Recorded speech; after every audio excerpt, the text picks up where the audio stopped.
All right, hey, this is Scott from Oubliette Sorcery and Reavers, and wanted to do this video for a while. There's been one or more requests actually from folks who kind of want to see the system in action. So what I'm going to do is I'll make a series of small vignettes kind of showing pieces of the combat, and then some of the finer points like the social conflict, maybe a chase, the death save we'll probably see during the, the combat, sorry. But so let's get started. So first, kind of laid it out.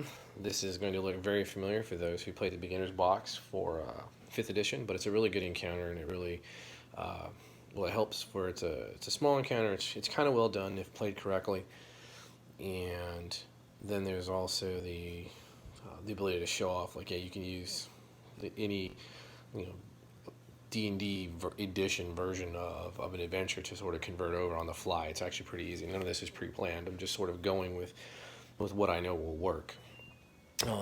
We got 4 player characters, and they are Pris DL, which is an elf, opted for the race as class. Then there is Belmita, which is a Hrima Jack. And this is Jayla, which is an Atani mage. And then Faris, which is a human cataphract. So they're traveling down this roadway, and off this is impassable terrain, right? You go down here and it falls down into a canyon. Up here, it goes into more woodlands, and it gets thicker and thicker as you go along. So let's take a look. We got the character sheets, and we've done on couple of the sheets was I went ahead and listed some of the items in inventory to show you how I like to do it because it's more fun. I'm not a genius artist, but sort of shows. So Pris DL has leather, right? So you cross off this bottom box to say leather, whereas Faris has scale, so it's medium, so you lose both of those, right? And then you can do your inventory. So and in the book, every item has a number of inventory spaces. Your primary weapons are normally covering a full block just because of size, bulk, and usage. And everything else is one space, even including shields. So you see Pris DL's hunting bow, right? Longbow takes up the full row. Quiver of arrows with a score of arrows inside of it is only going to be one block. It's easy, it'll go on the hip or the back. Longsword, take up a whole space, and then leaves 2 spaces here, and then these 2 spaces here that Pris DL could use for whatever, no torches or anything like that, but definitely could use that. The moment Pris DL put anything to this square or beyond, Pris DL becomes essentially encumbered and will begin requiring hindrance on almost all actions. So here's the character sheets, the dice over here. Now setting up your, our how the fate actually works in the game, right? So there is one for each player at the table starting out, including the GM. They go in the pool. Now anyone can use anyone else at one time, but as soon as they grab one, that goes over to the GM side of the house, and the GM can use it to throw despair into the world.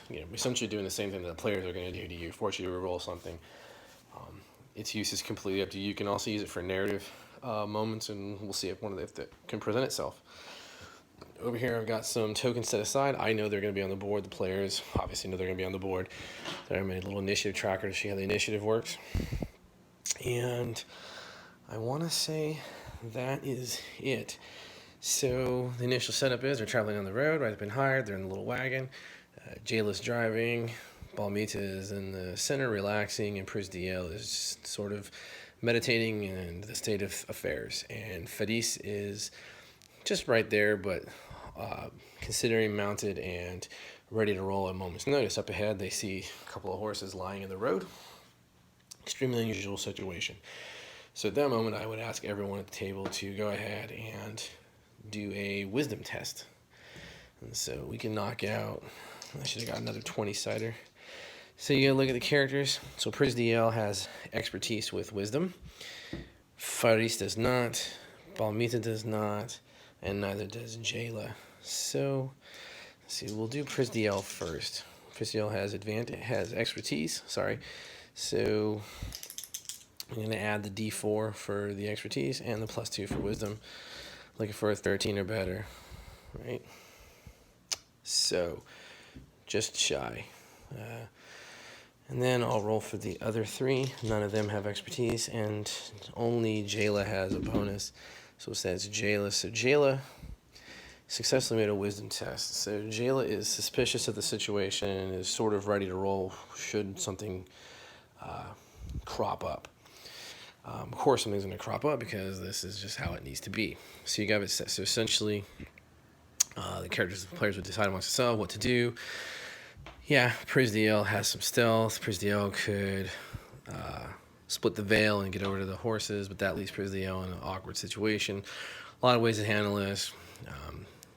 From this instance, we'll say Faris told them to stay here. Faris decides to move forward on the horse to investigate, and he's coming around this rock, and that's when I would say, all right, Faris, as you approach that rock, right, what I need from Faris is I'm going to need another wisdom roll with a no bonus, right, as a raw 1. So Faris is completely oblivious to everything, laser focused on those dead horses.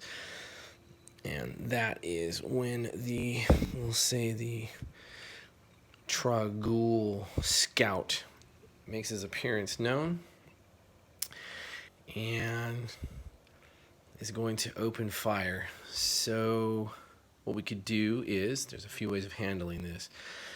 As a DM, as a GM, you can say, great, let's go ahead and do initiative for the 2 who are acting, the Tragul scout and Jayla, or I could say, you know what, I'm going to go ahead and let this Tragul scout act, but do it with hindrance, right? So again, the game is all about choice and all about how the situation best presents itself. So I'm going to do that. I'm going to have the scout roll with hindrance to the situation. And that is a raw 1. So not only does the scout attempt to fire too quickly, but ends up dumping its quiver full of arrows, scouting amongst the rocks. It loosens the arrow, and it just goes flying wide and arcs off into the canyon somewhere. Now we're at the moment of true initiative. That thing has gone by. Now you said, so what I did was I didn't want Jayla to be able to act, so I said, screw it, let's do that. There's a few ways you can handle that. Again, different decision, different what makes more sense to the table at the time. This is supposed to be a super shock round. Jayla's down here at a distance anyway, and it played out better in my mind for that moment. Easily could have gone the other direction and said, yep, you 2 can roll for initiative, and maybe Jayla can get something off. But yeah, it really doesn't matter. It's really, again, it's going to work for you and your table. So when it comes to initiative, so let's do this. So what you want to do is you want to figure out what everyone wants to do around the table. We'll do the monsters last. And so Faris is easy. Faris needs to move himself and his horse beyond this point to try to attack the scout, but not knowing what's there. So Faris is going to roll a d6 for just a straight move, using a class talent, if you will. So Prisdiel, that is going to be within range of Prisdiel's bow, but because of the brush, secondary growth, sort of the situation at hand, Prisdiel goes for archery. It's going to be done at hindrance, but that's fine. Prisdiel will go ahead and go at hindrance. So Balmita doesn't really have too many options. Balmita has a sling, a short sword, and a garrote. None of those are really good for the situation at hand. So Balmita is going to want to maneuver down and try to get closer and take a better position using taking advantage of those jack skills. So that will be a d6 as well on move. And again, we've had questions like, why do you make them roll for initiative? All they're going to do is move. Well, because if you're attempting to get to a place, like say here, to hop behind a tree, behind a rock, or whatever, you need to know, can the enemy archers or the enemy in general take care of you if they see you moving? So there is that. And let's see. So Jayla realizes there could be trouble amongst the horses. Again, Jayla's just none too convinced that everything is what they appear to be. Jayla is actually going to also share the d6 roll and is going to cast a spell. Let's see. I have Jailus spells. Gonna go ahead and... It's early on in the combat, but just in case that scout is good or there's more things waiting, Jayla's going to go ahead and go for the Arcane Bolt. So that is also going to be on a d6. Okay, so there's no bonuses to the rolls. They're straight rolls. So for the Archer, rolls a 4.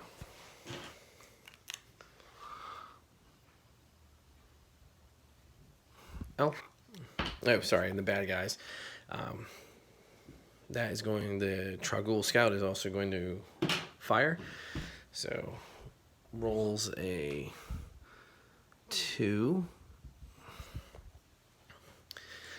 Let's see, for the Jack, that's a 5.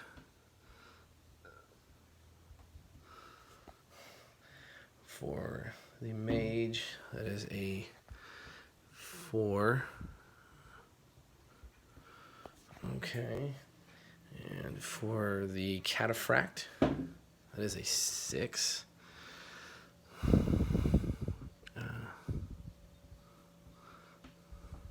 Cataphract. And we have an enemy that has not yet shown its face, but they're essentially waiting to spring an ambush. And so they are going to go on melee, and they are going to roll a d8 for melee.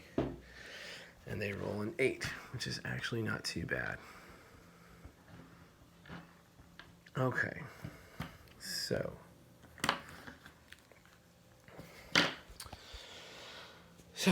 people, how does the initiative work? So low number goes first, high number goes last. It definitely is in the book. It's like the very last sentence under the section on initiative. So we have the Scout is going to go first. Now, could someone have pulled from the Fate pool and said, "Hey, I want to reroll my initiative"? Absolutely can. You can use it for anything at any moment at the table.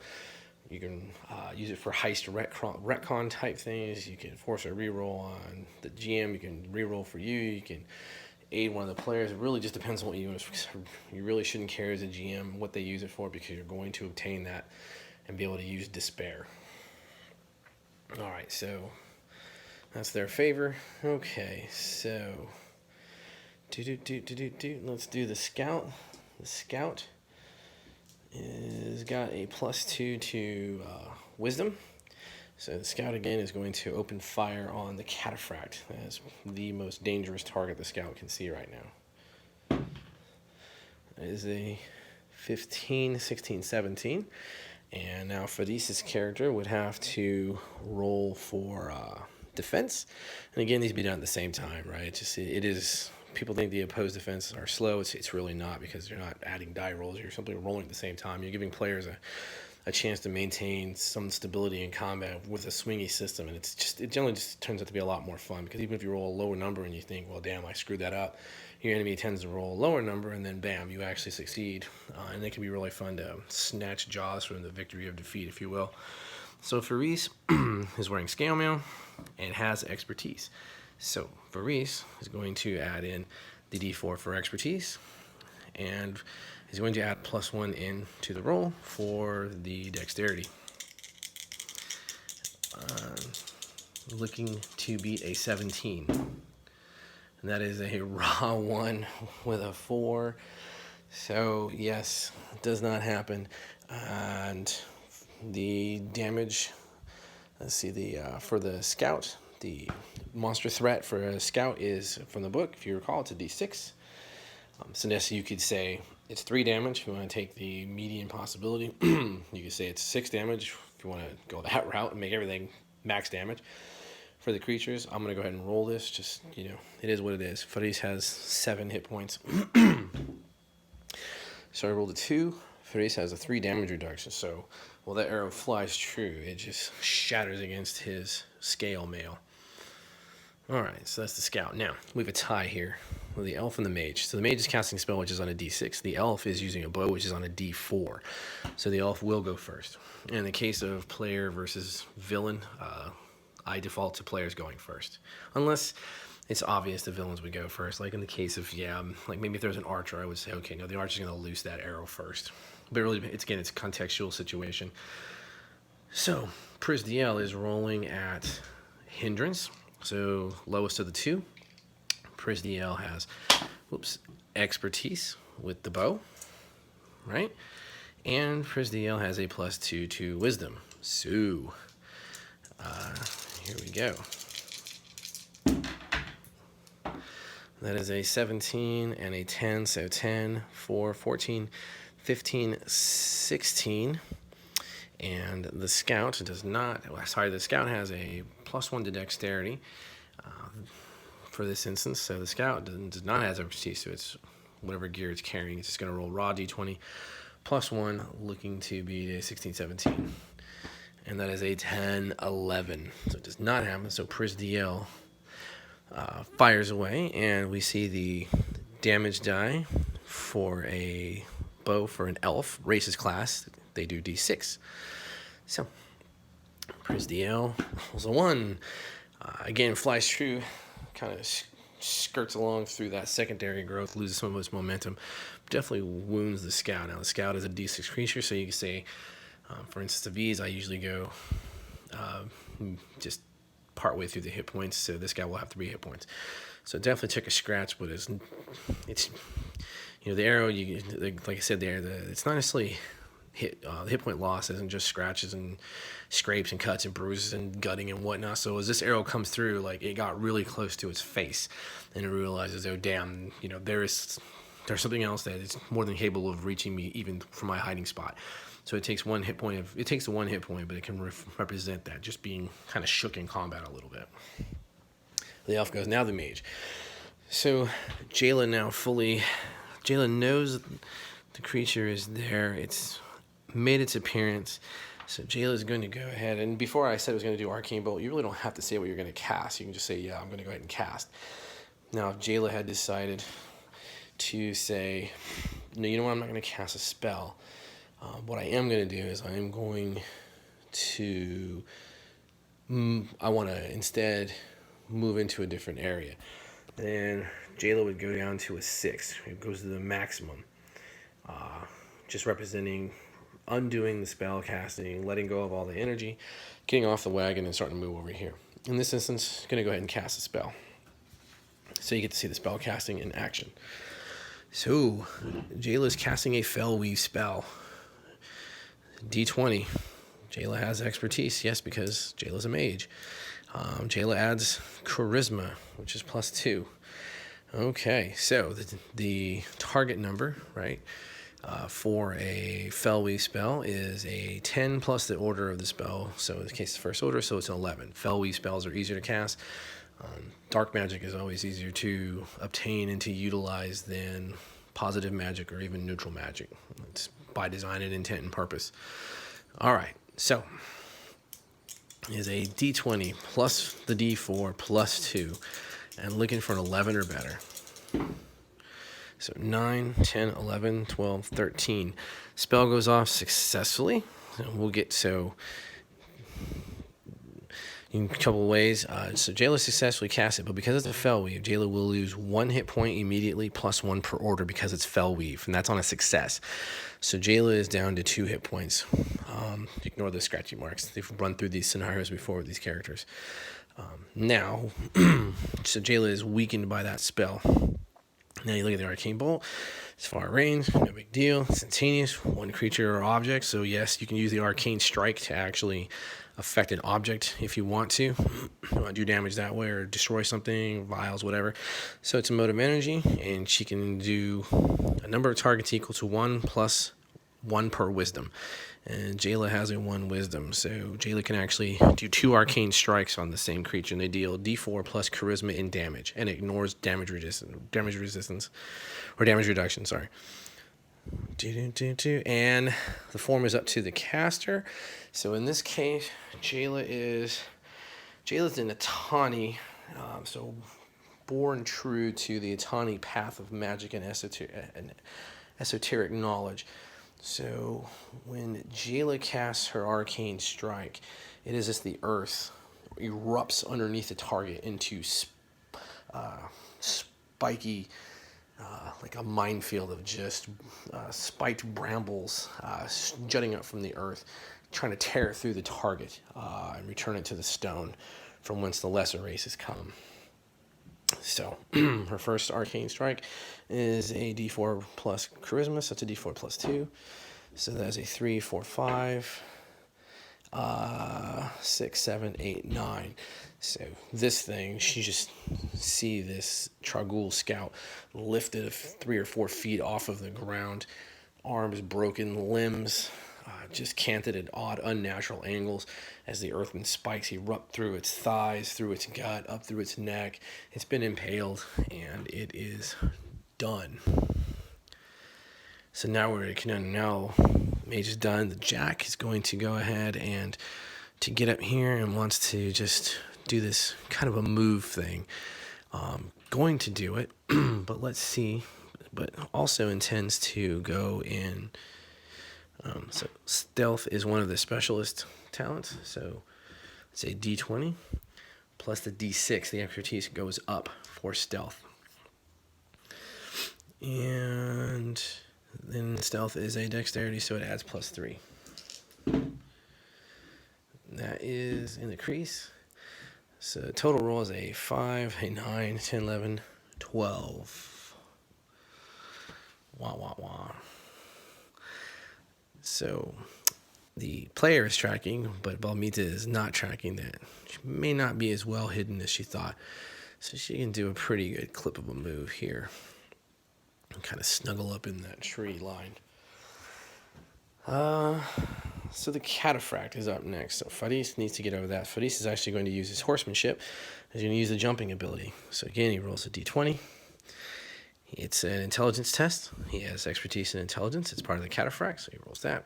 Plus 2. Looking for a 13 or better. Let me re-roll. That was in the crease again.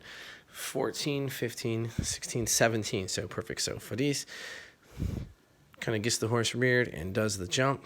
Easily leaps it. These aren't true space distances again. It's, theater of the mind. These be close together. But ends up leaping, landing, and that is when Faris sees 4 more Tragul that were in the middle of slicing delicious horse flesh from these horses that have been slayed. And now would be their move.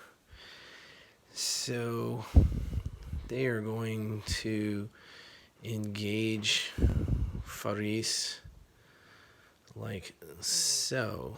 They're going to use 3 are going to mob him, and 1 is actually going to